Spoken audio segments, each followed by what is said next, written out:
Welcome to the Alchemy Brothers Podcast. I'm your host, Jacob Strong. If you've been with us thus far on the Alchemy Brothers journey, whether that's through participation in events, maybe you've been following us on social media, maybe you've listened to some of our podcasts so far, however it is that you're in touch and however it is that you came to be here, I just wanted to take a moment to express my appreciation for you, for your support and for your engagement with our work. It really nourishes us and gives us the energy and the drive, the motivation to continue doing what we are doing. We truly believe that this work is important and it's essential to bring about the better world that we know in our hearts is possible. And it's through your support that is an achievable goal for us. So yeah, just taking a moment here to express my gratitude and really open a door here. If anything that I share at any point resonates for you, even if you disagree with something I share, maybe there's something that you're going through, a challenge that you're up against, maybe you just want to reach out and say hi. Whatever the case, I just want to really open my door to you. You can find me through the Alchemy Brothers Instagram page or, my personal Instagram page. You're welcome to find your way there and let's have a conversation. The intention for this podcast, the intention for the work that we do in general is really opening conversations, bringing men more into dialogue with each other, with their partners, with their lives, with the world. So yeah, wanted to really open that space for you. I also wanted to share before today's episode some exciting news with you about our upcoming Manifest Men's Festival. We are really excited for this one. It's going to be a massive event. It's going to be transformative. It's going to be powerful. It's going to be a potent celebration of masculinity. If you're interested in joining us, it's going to be in the Serra da Estrela in Portugal. That's central Portugal. The highest mountain range in continental Portugal. We have a venue that is right beside the highest lake in Portugal, which is absolutely stunning. I've been there camping on multiple occasions. And we're going to gather for 3 days, 3 nights, camping under the stars, joining together in transformative workshops, dance, music, healing areas, healing conversations, all within a supportive, wholesome, connected group of brothers.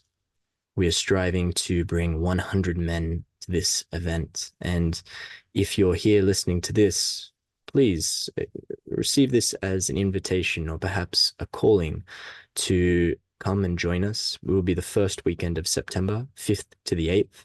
Tickets are going to go live within the week. So stay tuned on our social media platforms. We really warmly welcome you to join us. It's going to be, as I say, an incredible event, and I'm really looking forward to meeting you and sharing some stories and sharing some practice. So today we're joined by Pasco, and Pasco came to, I believe, our second retreat that we ever hosted. He did some photographs for us, and it's been a great pleasure to get to know Pasco over the years. Pasco recently became a father, not long before I did. So he's based in the UK. So even though he's over there, and I'm in Portugal, there's a shared journey that we're kind of going through. And it's nice to know that there's a brother across the other side of the pond that I can reach out to and discuss. And as you'll hear, perhaps in this episode, Pasco and I have a lot of resonance around the challenges that we're facing into this role of fatherhood. But to introduce Pasco, Pasco is the organizer and co-founder of Men's Circles, the men's self-development club.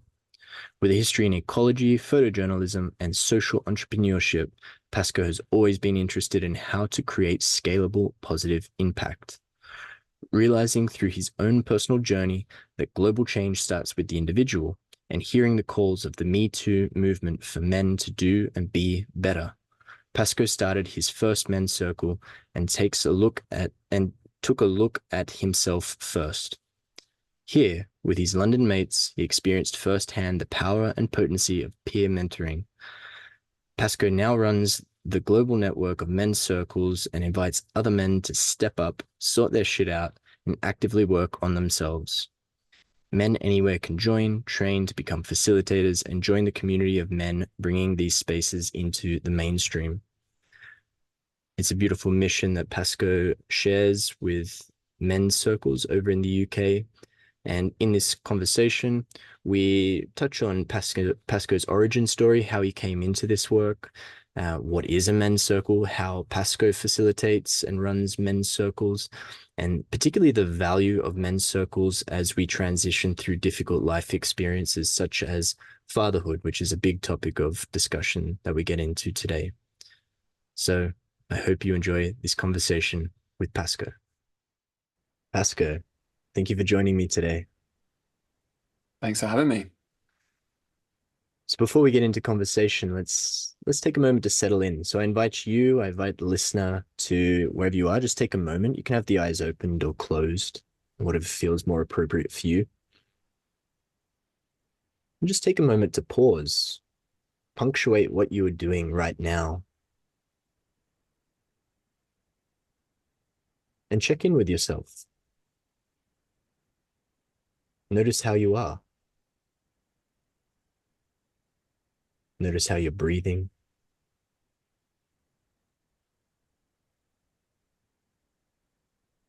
Notice how your body makes contact with the earth beneath you.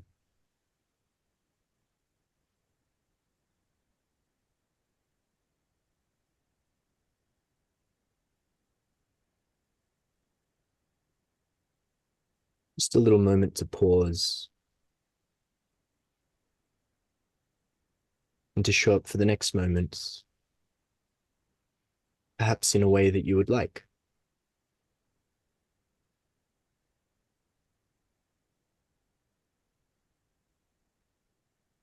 And with that, Pasco, I invite you to check in with us. How are you doing right now? What's most alive?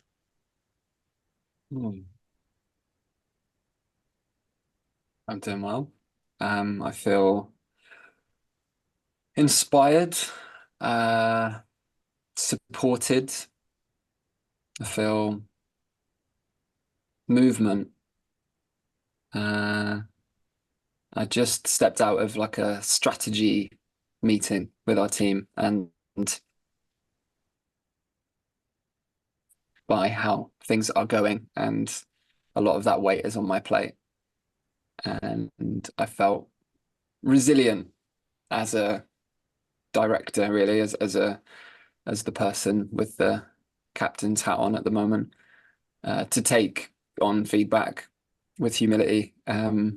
So yeah, feeling resilient and feeling supported by people that care enough to challenge me. Yeah. Wow. Beautiful skill to have. I'm checking in with a sense of tiredness. I'm quite aware that this has been a thread that seems to somehow every time I come to one of these podcast episodes, I seem to be checking in with a bit of tiredness. But lo and behold, the role of fatherhood lends itself to it.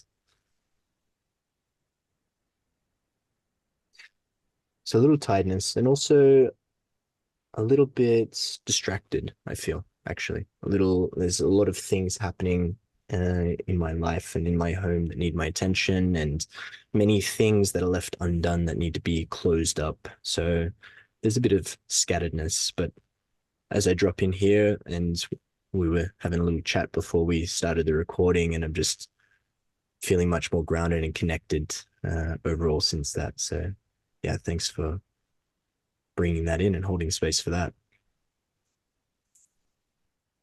Yeah, me and Jacob were just relating on fatherhood, weren't we? And realizing that pretty much everything that each other was saying, we were both experiencing. We were both at a very similar stage. And I think, I mean, my baby's 11 months. How old's yours? He's coming to 8. Yeah. Okay. Yeah. Very similar. the challenges of parenthood and infant development. Yes.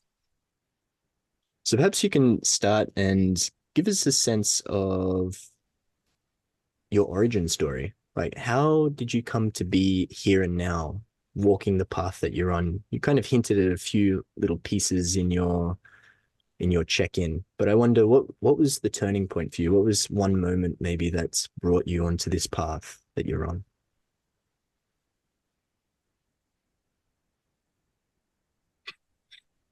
I feel like it's all, I don't know where to start. It's all influenced, and my whole path has led me here, right? Mm. So to run through my path quickly, I guess it starts with my parents. Um, they are altruistic, giving people. They showed me how to live a life of service. Um, my dad used to work with people with A-class addictions as a probation officer. He now runs a park for disabled children. My mum has done a lot of work with refugee women, asylum seekers, sex workers, prisoners. They both showed me that, yeah, to give and to be of service is a way to live a life, right? Um, I think that is a huge influence of where I've ended up. Along the way, I've had various experiences in photojournalism and experiences with psychedelics and other things that have opened my mind to trying to work out how to best serve with the kind of circumstances and privileges that I have.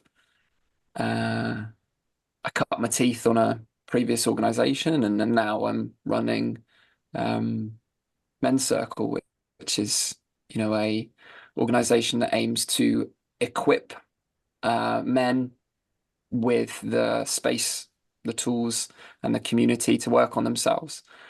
And our kind of longer term ambitions are to not just be for men, right? To actually mainstream this type of group work to bring the magic that happens in a sharing circle into more mainstream spaces to act for social cohesion, for tackling loneliness, to be the kind of antidote to our digital addictions, and fundamentally improve mental resilience through being with other people in an authentic and truthful way, bringing our shit and seeing that everyone else has shit too, right? Mm. Um,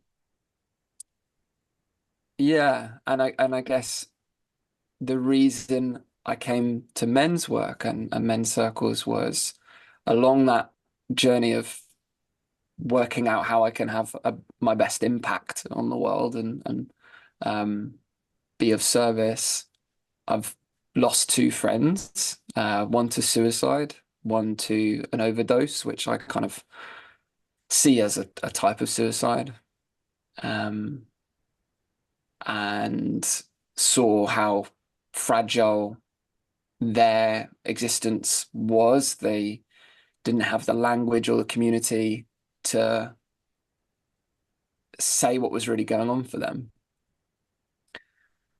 And around the same kind of time, I lost those two in quite quick succession.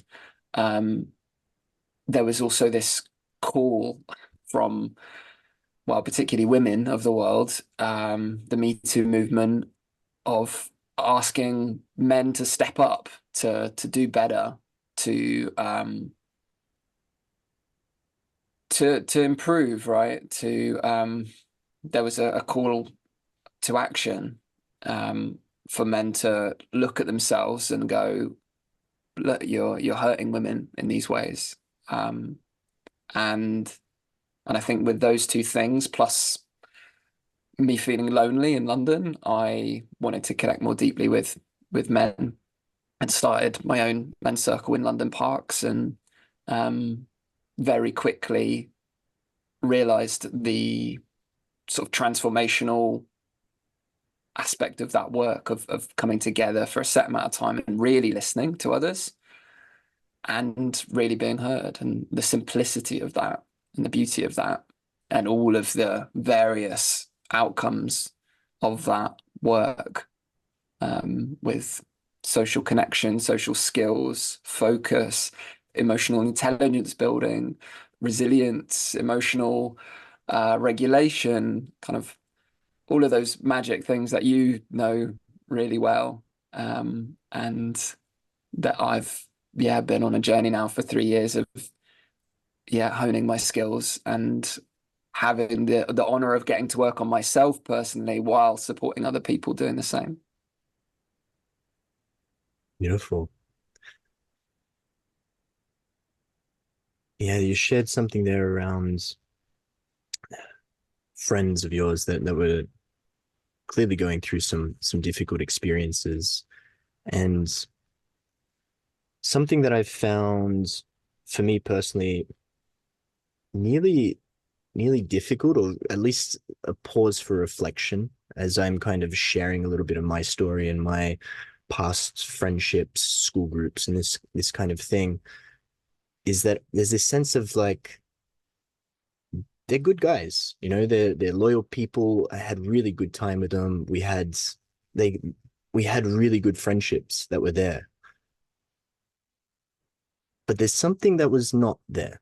There's a piece that was missing, like this kind of space for intentional communication, for authentic expression, for emotional um, sharing, really. And sometimes I personally find it difficult to talk about what was missing without it seeming like, that I am ungrateful for those friendships in a way. Um, But I think what you're hinting at here is the creation of intentional spaces that it's really open and encouraged and supported to go into that kind of territory, to fill the gap of what was perhaps missing in some of our past friendships, and not to judge those friendships, not to disown those friendships, because those, they all had their place and maybe they still do have their place. But in the absence of an authentic connection in that relationship, in those relationships, to create intentional spaces like men's circles, like the work that you're doing, that can be a really, in my experience, a really powerful means for a man to really, deal with his shit in a way, as you say. So I wonder, in your words, what's a men's circle and what is men's circles? The company that you've created that's named after the action of what we're doing, really. What does it mean to you? What does it look like? What does it feel like? It's a lot of questions. uh, I'll go with defining a men's circle to start with. And I think the important caveat is everyone has their own sort of flavor and way of doing it. Some people call them men's groups, men's circles, sharing circles. I think fundamentally what they all share is, like you said, it's an intentional space to come together with a shared peer group, and there's a action of listening and an action of sharing. And at the very bare bones, that is it. It's a space to listen and be heard. A layer deeper, and it can, and I guess the flavor that we're offering is something that's perhaps slightly more masculine, slightly more action-based, which is around development and ongoing progress. And for us, that a key part of that is developing feedback. And feedback is not advice. It's not opinions on someone else's life. It's slightly more in the coaching space, but less pushy and more meeting the man where he is. And one of the ways I describe that is offering a clean as possible mirror up to another man. This is what I can see. Or here is a question to help you go a little deeper. Or I really want to show you yourself because you're doing amazing, right? And I want to celebrate that. or I just want to acknowledge you for showing up here every week. You know, that kind of feedback. Yeah,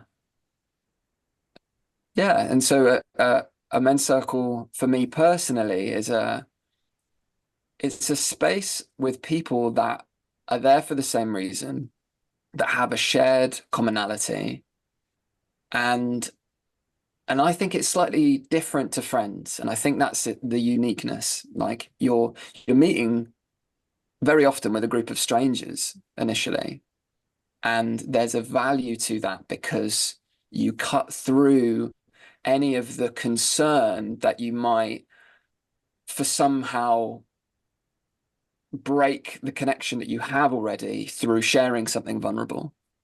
And I think that's the beauty of when new men come, or when I came into a circle, there's no fear, right, of sharing something vulnerably for a disconnection. I mean, there's fears for other reasons, but you're not putting a relationship at risk. And I think men in our spaces very often reflect that same experience where they say, I didn't feel like I could have these kind of conversations with my friends or my partners or my family.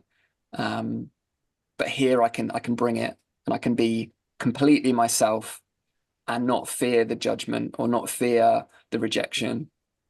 And I think that's the magic of the kind of peer development spaces or the sharing spaces, because whatever comes is welcome, right? You know, one of our main agreements is all emotions are welcome.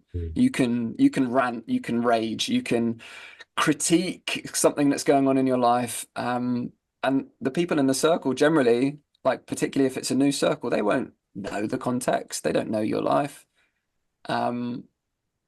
And yet they can be there for you, and they can accept you and accept what's going on. And then there's a kind of natural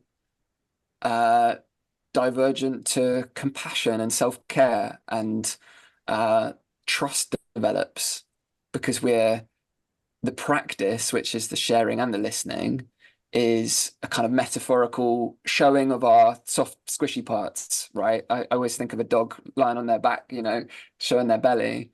I think we're doing exactly the same in circles, where we're going, look, here are my most vulnerable parts. Here are the parts I'm afraid to share with other people. Here are my ugly parts. Is that all right? You know, can you accept them? Can I accept them if I say them out loud? Can I understand them better if I put them out loud? And then they're received, right? And that's the beauty of it. It's like, yeah, we hear you. Like, yeah, like you're going through some tough shit right now. Like, yeah, I've been through something really similar. I can relate. You're not alone. And that's the beauty, right? It's like, oh yeah, everyone is actually going through some tough shit in their lives, right? Everyone has their own unique favor. And the beauty of that space being a place to show all of that and go, oh yeah, I'm not alone. Everyone else is going through something. And actually that makes my challenges feel less big. I really love the way that you've put that. Am I accepted? And sometimes what we're sharing from this like soft, squishy belly, it's quite often the real stuff, right? It's the real things that we're experiencing. It's not the facade that we've put on, the mask that we decided to wear for whatever reason, what roles that we need to play in our friendships, in our work lives, in our sometimes relational lives as well.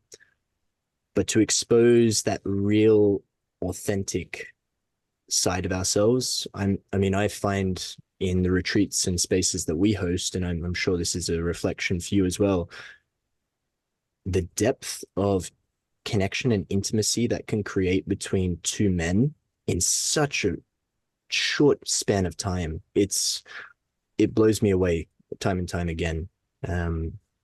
Is that mapped onto the spaces that you host as well? I imagine a very similar thing. Totally. And the even weirder thing about that is it's all online, right? At the moment, we're just launching our first in-person circles this summer and pivoting more towards that because I think people are tired of Zoom, right? Mm. But yeah, it's incredible. After a month, 2 months of sharing a really intimate space and hearing about the depths, right, of someone's life and really understanding who they are, maybe better than some of the people that are closest to them, it does build friendship, right? Friendship is second in a circle. And yeah, we've got loads of men that have met up face to face. We've had hiking trips and socials, and there's this very odd experience of really knowing someone and then meeting them properly. And then it feels like an old friend, right? That you've really got to know. And so to me, it's just that kind of Brené Brown thing of like that vulnerability and trust is just the same thing, right? Can I trust you? Is it safe? Yeah, look, I'm not a threat. I've got all this stuff going on too. Yes, it's safe, right? Yeah. And I like that you guys are also gearing towards now these in-person meetups and circles as well. I find myself, I live in the mountains of Portugal, and a lot of the spaces that we host are not near to me. So I've either got to travel there or I'm accessing via Zoom, via online. And this dynamic between the digital and the physical is sometimes difficult for me to find in balance. I spend a lot of my time on the computer working. But one blessing about this area that I find myself in is that I live in a village, and there is a village mentality. We gather around the fortnightly markets and share stories and come together. We have a monthly men's circle that we host in the area. There's women's circles as well, sister circles. And essentially, I find more connection with this sense of like it's a village. Like I'm surrounded by a village of men, and we all come from different places, different backgrounds, different knowledge. Maybe some of us, more professionally inclined. Some of us are more artistic. Some of us working the land. So we all really have different intentions. Yet somehow the diversity of those elements seems to create something real, something rich. It's not like you're just having a reflection back that's echoing your same sentiments. You say a thing, someone says the same thing back, and there's no development or change. But when you're surrounded by this diversity, this richness, I'm being challenged continuously to see things and hear things in a different way, from a different lens, from a different person's perspective. And that invites me into a different sense of empathy, a different sense of understanding, and kind of questioning my own way of doing things. Well, why is the way that I do things the right way when there's so many different other ways and different experiences? So yeah, just to speak on the diversity and the value of these different people coming together to meet. I wonder if you've got any reflections around that, any observations through hosting these spaces. Yeah, I think this speaks to like the highest vision that I have for the work that I do in my lifetime. I've thought a lot about system change and social impact, and been part of various collectives in the social change world. I've, went down the route of investigative journalist with Vice and Al Jazeera, and thought that was the way to create impact, shaming people and blaming people. Or, I went down the other route of trying to innovate fundraising, and thought that was the kind of virtuous way to create impact. And I think what my origin story, and my personal journey, and what I realized was it starts with me. I have to look at myself first. And I think a circle is a great kind of way of doing that, right? The way that we do it certainly is that our facilitators are very much participants and modeling the way. So they have to be the best version of themselves and model that vulnerability and that change. When I scale it up in my mind, that's what I get that's what I'm driven by. This idea that, I just believe everyone should have a circle, right? In their village, like you do, with a group of peers. And it doesn't have to be gendered necessarily, but it just that intentional space, I like that phrase, to come together to show those more vulnerable parts, to show the really honest parts, and to create the social connections between them.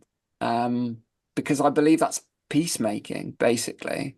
Mm. You know, if I talk about kind of world peace and how I would go about creating that, right? It's inner peace first, right? It's inner peace. Like how are you peaceful with yourself? Like how am I peaceful for myself? That's my first piece of work. Then it's how am I peaceful with the people around me and how I relate with them. And then it's the world, right? That's the kind of ripple or theory of change. Like someone that's better able to take care of themselves is then better able to take care of the people around them, Mm. and then therefore the world. Yeah. And that's really fundamentally at the bottom line of everything. We just happen to be starting with men. I happen to be starting with myself and the people that I've been able to reach. And the theory is to have these informal, pretty easy to train spaces and get people to actually step into them and try the flavor of that authentic connection. The theory is that actually everyone will want this, or most people will want this, because it's what's lacking right now. We are in an age of inauthenticity, of AI, of not knowing what's true and what's not. And so what we're, shifting, selling, or like spreading is these spaces of pure authenticity, which is also why we want to pivot to in person, because there's still this barrier, right? And I just think there's such magic in that. And then, yeah, the more diverse the circle, to come back to your kind of question, the more there is to gain, right?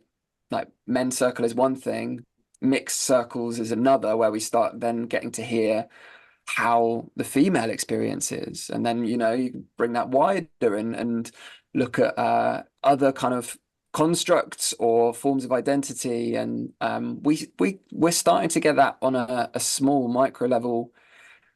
With one of our circles, it's quite global, the men that we get. We often have men from America, Asia, and Europe. And you can see the parallels being drawn. Like, oh, we've got all these men from all over the world, and yet they're having these same experiences.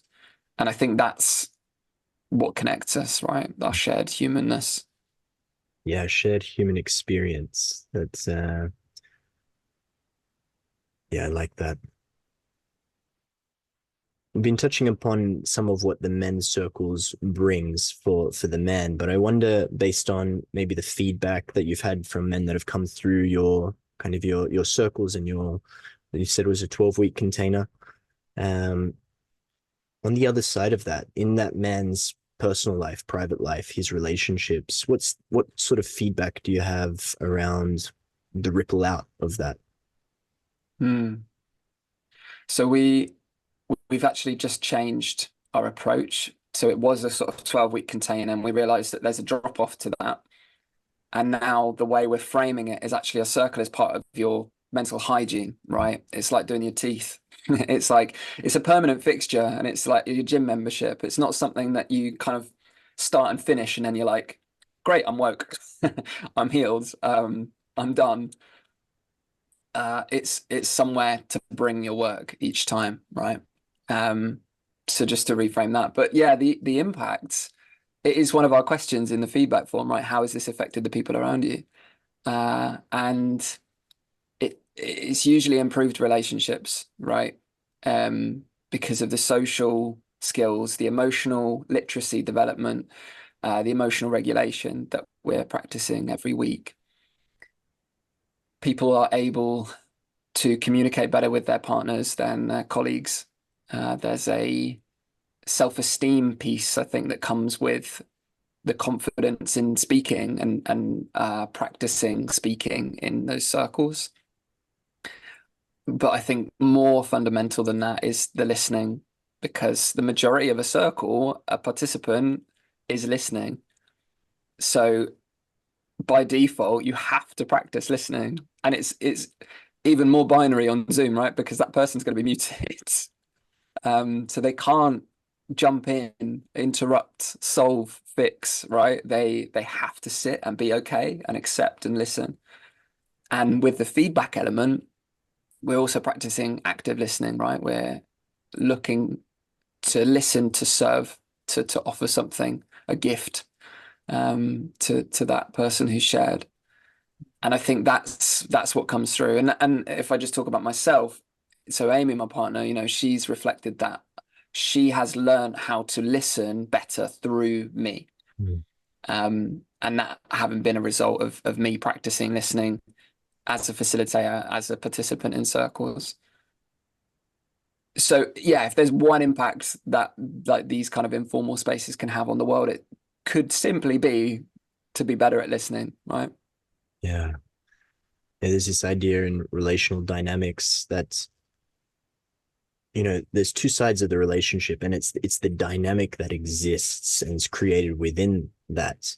And you can't just change, you can't, if you change one side of that relationship, the dynamic itself changes. So if I develop my capacity to communicate my emotions more clearly, or to listen more intently and more actively, and feedbacking with grace and intention and sensitivity, then that is going to change the dynamic itself. So the relationships with partners or friends, by necessity, the dynamic has shifted, and then the person has shifted as well. This is that ripple effect that you were touching upon. I change, I inadvertently, without forcing, without thrusting, without pushing change upon another, just by me changing, it changes the other.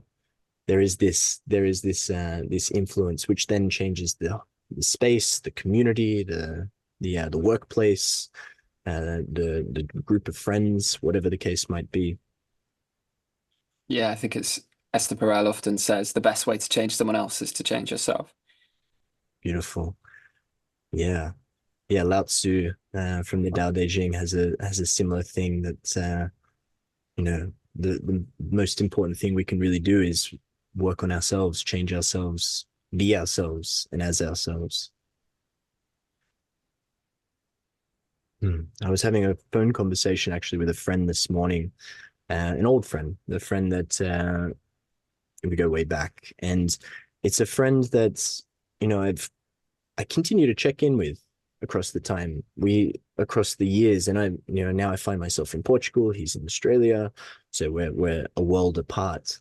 Yet somehow this friendship has evolved from, I would say, a less mature place, into bringing in some of the emotional development, the maturity of the relationship itself. We had a deep conversation where he was sharing, I was sharing, we were feedbacking on each other, and it was just happening organically without me, needing to say like, hey, come on, you've got to do these things and let's set this time and space. No, we kind of opened the conversation and talk shit for 20, 30 minutes, and then all of a sudden just something shifted and it got real. And this, I feel, for me, has been a skill that's come and learnt through these circles, through also facilitating the spaces, right? I get as much medicine from the work as what the brothers coming through also receive. And I can testify to that echoing into the relationships with my friend in this conversation this morning, but also the relationships with my parents, the way that I can communicate with them and receive their communication and be empathetic and seek to understand them a little bit more, comes off the back of doing this kind of work. So yeah, I can really also personally testify to that.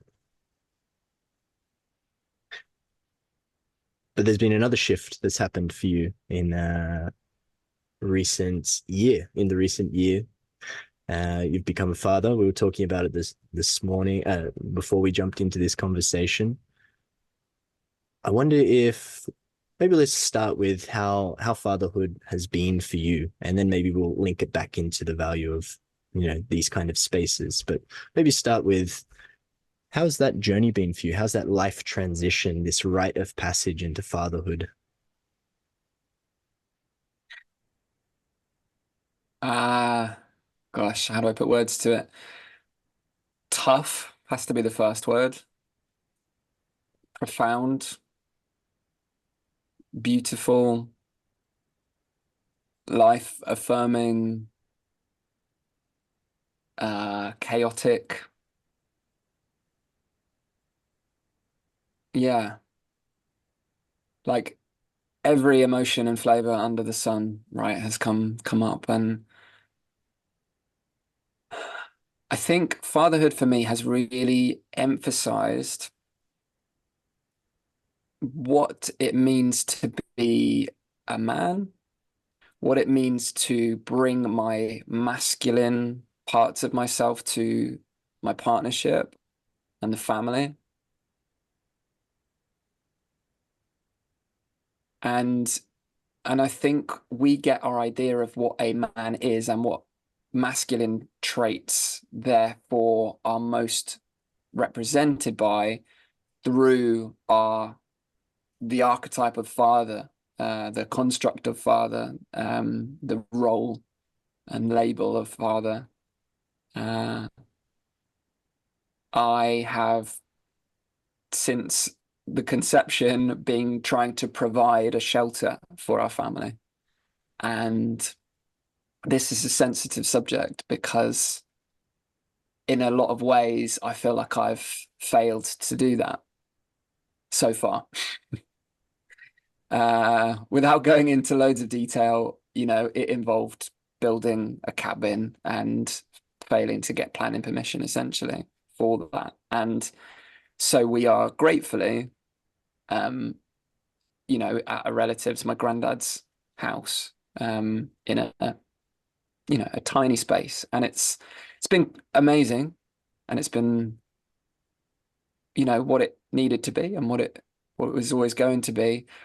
And it's put pressure on us as a family, and ultimately like me, right? Because I feel like Amy, my partner's role, has been the creation, the holding of, the birth. Oh my God, just downstairs.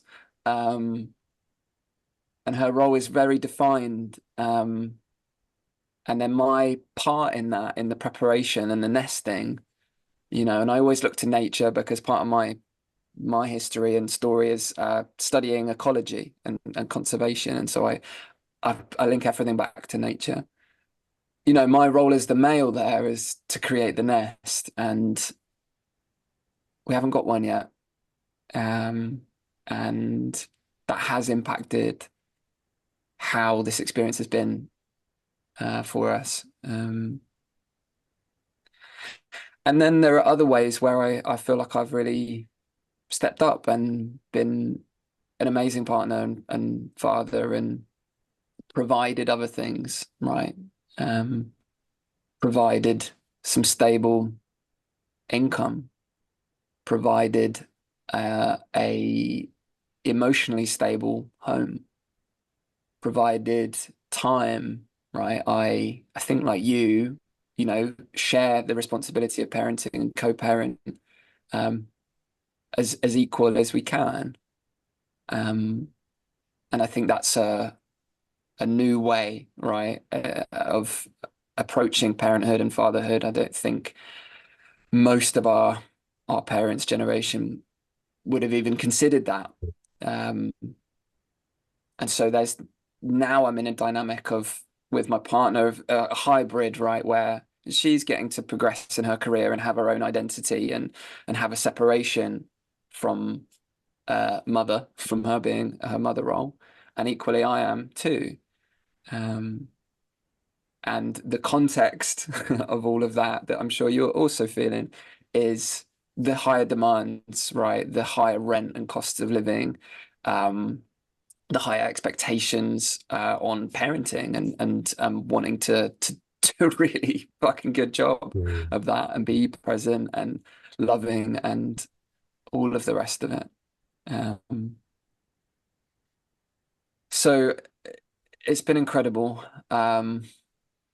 It's been such a steep learning curve. It's been incredibly humbling to recognize actually what a birth entails and what parents go through. And I had so many sort of preconceptions of, I think, do you know what? If I'm really honest, I thought it would be easier than it is. I thought I'm ready for fatherhood. I'm going to embrace that. It's going to be great. And I'm ready for it. And like, I think I'm the right person to be a dad. And I still think I'm the right person to be a dad, thankfully. Um, but it is a lot harder than I had considered. And I just have so much respect now for other parents and their situations and pressures. And I don't even know how single parents do it, honestly. So I'm left currently with, yeah, like I'm in the swing of things. I think we've found a pattern. We've found something, a balance that sort of is working well enough for now. I've accepted that we don't have a shelter of our own yet, but we will. And we've laid down the right foundations, in our opinion, in terms of attention and care and love and time for Afra, our daughter, in this, yeah, almost first year. So I feel proud. I feel proud of how I've shown up. I think that's it. And I think if I segue and link back to men's work and men's circles, the consistent pattern I find with other men, which thankfully I didn't experience much of, is absent fathers, either completely absent or distant, right? And you know, my dad was pretty present, but still 9 till 5, you know, worked far away from home. And so there was only so much he could physically be there with us. And so that really is something that I am very keen to represent, right? Is a present, attentive father, to inspire and hope that other fathers choose to do the same. And I also recognize it's a privilege. It's not always possible. I've had to build a whole business in order to be able to do this, right? Really, yeah, it's not possible for many people. And there's a huge amount that needs to happen within the work sphere and employment and parental leave and all of these things to enable men to step up to, starting with, yeah, paternity leave, right? I think if we're expecting dads to step up, then we also need to give them the space to. There's so much in what you've just shared that is in resonance, even down to you know, this the nest, or I refer to it as a container. You know, the role of the father, providing a safe container, a held container for the family. And one way that I see it as well, and I would like to reflect that back for you, is that a big part of the container is the ground. And it sounds like you're holding the ground very beautifully. Maybe we don't have the four walls and the ceiling yet, but we've got the stable ground. And that's not a small thing. And I just wanted to honor that in you. Thank you. I was having a conversation with my father not long ago, and he sounds like similar to your father, had the 9 to 5 job. He also had at various moments shift working, you know, doing night shifts and overnight shifts. He would also from time to time work away, where he would go on Monday, come back on Friday. And he expressed to me, and I wasn't aware of it until recently when we had this conversation, he expressed to me that it was the hardest thing he had to do, was to leave on the Monday and say goodbye and then come back on the Friday. And of course, as a child, as his son, I didn't experience that as he would have experienced it. I just experienced it as an absent father, in inverted commas, because it's not for lack of desire, but just the social constructs that we exist within, requiring often, but not always, but requiring the father to go away for work, to leave. And the traditional pressures of providing for the house, providing the finance, providing for the family. And I am very aware that when he came home of an afternoon or an evening, he was he was flat. He spent all of his energy all day working his ass off to come home and deal with me and what I had no doubt caused for my mother throughout the day. The father is kind of stepping back into the home, and maybe the mother wants to go, oh, I need to have a shower, I need to go eat something, I need to, all of the things that I couldn't do throughout the day. And then, the father is from this place, maybe not such a full place already, needing to dig deeper and sacrifice even more. And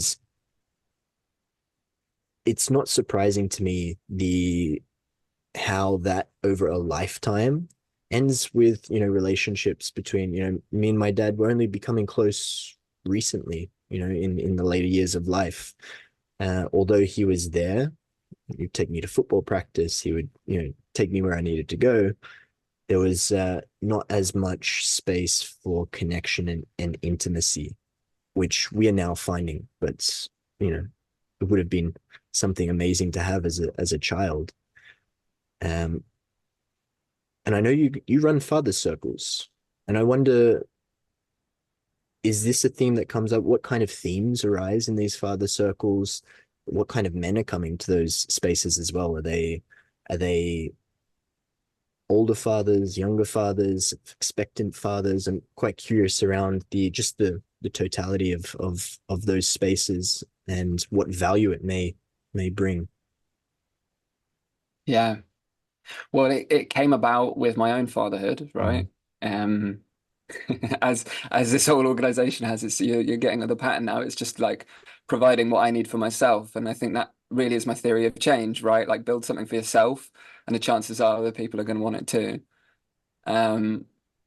So it started at Afra's birth, so yeah, almost a year ago, and it was a whole mixture of dads at different stages. One dad who's got 4 kids and homeschools, another who's more 9 till 5 and 2 kids, another new dad, and now we've just started accepting dads to be, because we realize there's value in pairing, basically, and what better way to prepare than hear what's to come, and to ask questions and get that kind of peer mentoring that happens in circles. Yeah, as you said, you had no idea what was coming through with being a father, and I certainly had no idea. It was no Yeah, conversations preparing me for it. exactly. And like, there's part of me that would have liked to somehow like record the experience of fatherhood. And I had this idea of like a YouTube series that was just simply at different ages in the experience of being a father. But man, those first 6 months are so intense that I didn't even have headspace to like fathom how I would do that as I go along. It's just like another thing to do, right? Anyway, the dad circle, it's been growing really nicely, and now I don't facilitate it anymore, which is great, and I get to be a full participant. And we have some older men now who whose kids are adults. And that's a whole nother experience, right? Stepping into grandfatherhood. Uh, and it's the diversity again that's the strength, I think, there, where I think new dads are hearing about how it is to be a more established dad, what's to come, and then vice versa. There's kind of hearing about a new way of fathering, maybe, or we didn't do that as a new father, or like learning that direction too. Um, the themes The themes very commonly it's about, again, it's relationship to partner or its relationship to kids. I think that's the most common thing. Men also, bring stuff that isn't around parenting or being a dad necessarily. We talk about dynamics between partners, you know, that masculine, feminine, what's the word I'm looking for? I'm doing that. Like, that Dense represents the polarity, yin yang. polarity. Yeah, thank you. uh, yeah, and it's just, again, it's that beauty of going, this is really fucking hard. It's really hard to be a parent. It's really hard to be a dad right now. And the other men just going, yep, yep, get it. We get it.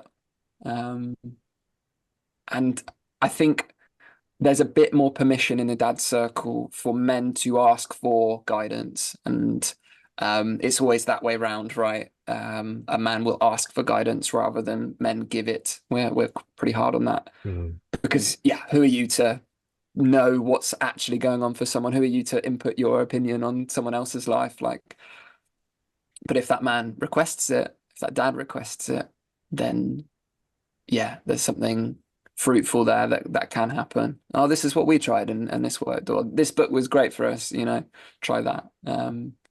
Or this is what's going on for my kid, and maybe it's a similar dynamic. Or like, how are you handling smartphones? Like, what the hell? Um, and I really believe that it's, you know, we're in the very early days of it, but I think it's actually going to be a kind of flag bearer for the work, because there's a real call for women's circles as well, and sorry, mums circles. There's a real call for mum circles from the corporate space. Actually, I heard recently from someone who's a real leader in corporate well-being.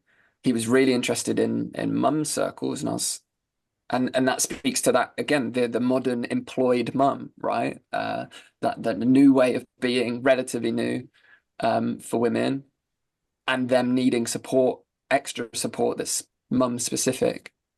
And there's a whole model that we've begun, you know, testing in that space of corporate wellness. And that would, you know, for me, that's like a real tick box in the mainstream, right? If we can get in those doors, which we've started to. So yeah, like I think it's recognizing that the resourcing that's happening right now, certainly in the UK, is pretty dire for parents, considering how significant that transition is, particularly for mothers, because of the birth, because of the significance of responsibility on them, because of the feeding, because of the nights, because of the like closer tie biologically that they have. That yeah, there's just not enough going on yet. NCT, that's like the classic thing in the UK. I don't know what you had, whether you had anything in Portugal to prepare you. NCT courses are like the mainstream courses in the UK, and everyone kind of goes on them. And I think a lot of people do it simply to connect with other parents locally. And the course is mainly about the birth and preparing for that and how to change nappy and some of the real basics. But there's this huge missing piece around all of the psychological element and all of the ongoing support that's needed. And it's very mum centric, as it should be around the birth. But there's just such a missed opportunity, I think, for more than that. And I'm excited about us stepping into that space and going, look, here's something tangible, ongoing, supportive, that community element that you were talking about that sounds like you have locally, to enable that for people locally. Because I walk around my town here and I see dads on their own, and I wonder if they're as isolated as I am, because I haven't invested in this local community particularly, because it's always felt like a short-term thing, and now we're a year later and we're still here. So I'm like, right, well, maybe it's time to. I mean, I have started connecting with dads locally, and I think mums are great at connecting. Mums in general and women in general are, I think, better at connecting socially, and they have the kind of means as well, right? If they're not working, then they're going to the baby groups. Or, you know, I haven't gone to the baby groups because I know it's just women, and it's not that I don't want to connect with women, but I know that the dynamic's going to be different, and it'll be a thing that there's a dad here, right? So yeah, I'm excited about creating those spaces for dads. You don't want to be that dad that turns up to the women's play group. um, Yeah, to just speak to the question that you put there around, we also had a preparation for the birth, but it wasn't something that was done through the government. I don't know if they've got some kind of program or anything, but we engaged doulas to support for our birth, and they went through this kind of 6 or 8 sessions before the birth, where we were really focusing less on the actual details of changing a diaper and this kind of thing, but more around the emotional journey that we're going to go on together, and establishing clear communication and expectations around certain subjects prior to the birth, so that we already have those agreements in place, and we can, of course, we can change and revise because we have no idea really what it's going to be like. um, but I found it really valuable to work on that emotional level. Um, and of course, there was this whole focus on the woman as well. Her body is really going through this process, but there was also the space holding from me and the interaction. So I got a lot out of it. I got a lot about hearing her stories, sharing my stories, and it brought our relationship, I think, to another level that it wouldn't have gone without kind of a space like that. So yeah, just to reflect back, that's really important, as well as what I've found post birth, having these separate spaces for, and I'll speak for myself, going and communicating with men, communicating with other fathers. It's been super valuable because the mother is already going through so much. She's feeding, her body has gone through this substantial process that takes months and months to kind of come back into, back to basis. My partner is still contact napping, so the baby is napping on her. Last night, for example, she was up every hour, soothing the baby because he's teething, and at the moment, I just he's not being soothed by me. It's just he wants mama's contact, and so I can't really step in there. He's selecting her for that role at the moment, so I'm needing to take on other roles, and there's a lot of stuff happening. It's quite difficult for my partner at this moment and in various moments. And in those moments of difficulty, the last thing that she needs is for me to unload my shit on her too, and to communicate what the difficulties I'm going through, because it's just not needed at the moment. I need to somewhat contain that and hold the space, but yet also remember that needs a place to be expressed. It needs a place to be shared. And I found friendships with men where we do have this background of already having done men's work together, already having done men's circles together. These brothers really, they're available to me. I can call them up and I can just speak what's going on and have that heard and reflected. And I find having that space as the father allows me to then come back home and hold it a little more. And there'll come a time, when energy supplies are at a point where I can communicate what I'm feeling emotionally. And, there is a space for that as well in the relationship. But that can't be all the time forever, especially when the stakes are raised, as, having a baby does. The stakes are all of a sudden higher. Things matter more. All of a sudden, the way that I am, the way I communicate, the way that I speak, like that matters a lot because I'm modeling that for my son, essentially. Like, how do I deal with anger? How do I deal with my sadness? How do I deal with my frustration? And you can see him, he's just observing, looking at me, watching me, tracking me. And I want to show up for him in the best possible way. And I've found those separate spaces to be profoundly useful for refilling my cup, even just a little bit, so I can, hold that space again. So yeah, just to honor that work in those spaces that you're creating with the father circles and the mother circles. That's exciting, new direction. Yeah, yeah. I mean, some of the leadership team might tell me to slow it down. Uh, it's a constant battle of demand and supply. Like, I hear a big call for that, right, for mum circles. The question is whether we, as an organisation, are ready or the ones to be filling that space. I'm planting seeds at the minute. I think they'll probably take a while to germinate. Um, I need a lot more women involved that are ready to offer the same flavor of space holding and facilitation that we do, and to find some equilibrium.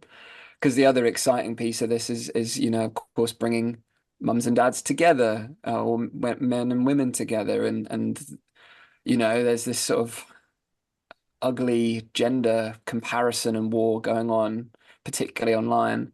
Um, and I believe the best way of really healing that wound that's been maybe forever, because we are different, is through simply, again, that listening, just listening to each other and going, okay, that's what's going on, right? If I really am, I'm really hearing you now.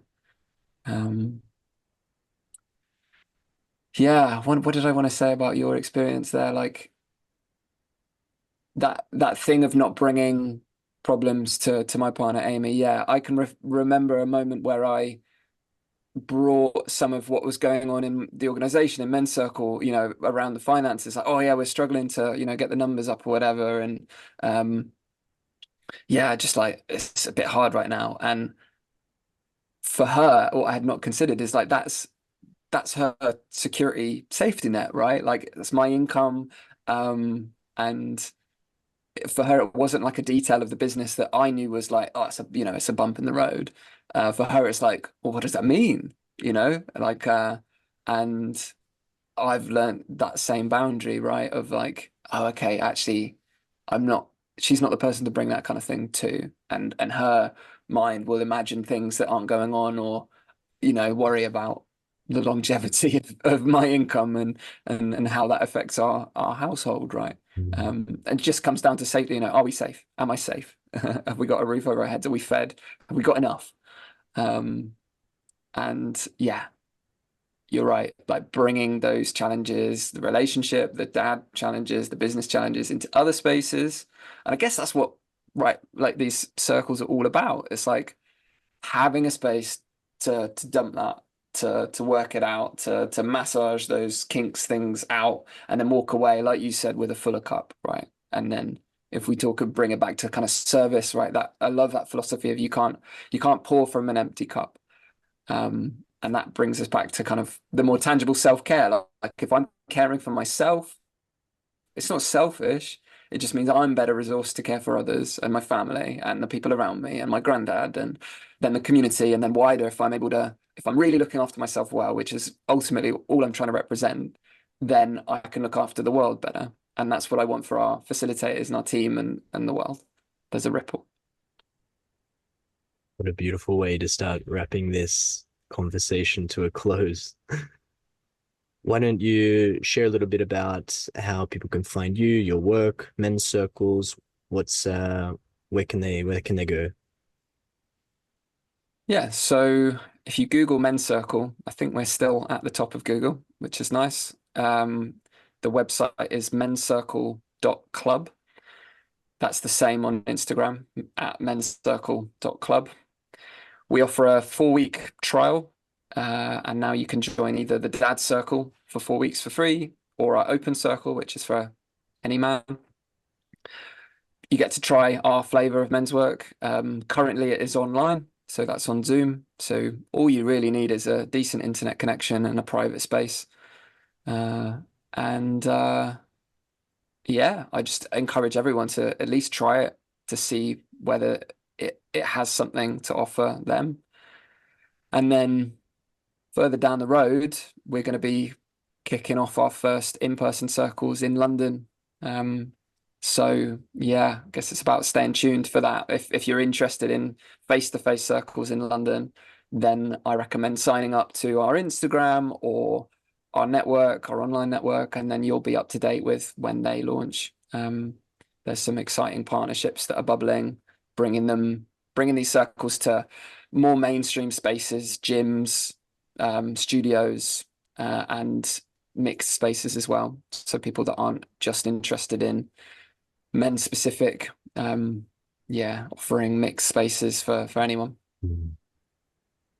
I have a sense, Pasco, that you and I are alike in the sense that we're always dreaming big and big and big.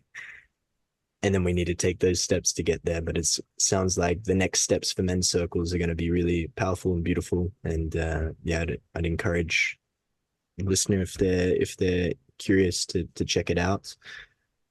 We didn't get to it in the conversation, but Pasco, Pasco and I got to meet through a retreat that we hosted here in Portugal, and just coming together again. I don't think we've had much of a conversation since, maybe a few messages and voice notes, but I really feel connected to you and your work and your message and your vision. And yeah, even though you're across the ditch on the other side of the channel, yeah, feeling the resonance with you and your work, brother. So yeah, appreciate you and appreciate you being here to have this conversation. Thank you. Yeah, I think we're on very similar paths right now and experiencing very similar things. I also just want to big up your retreats that you run.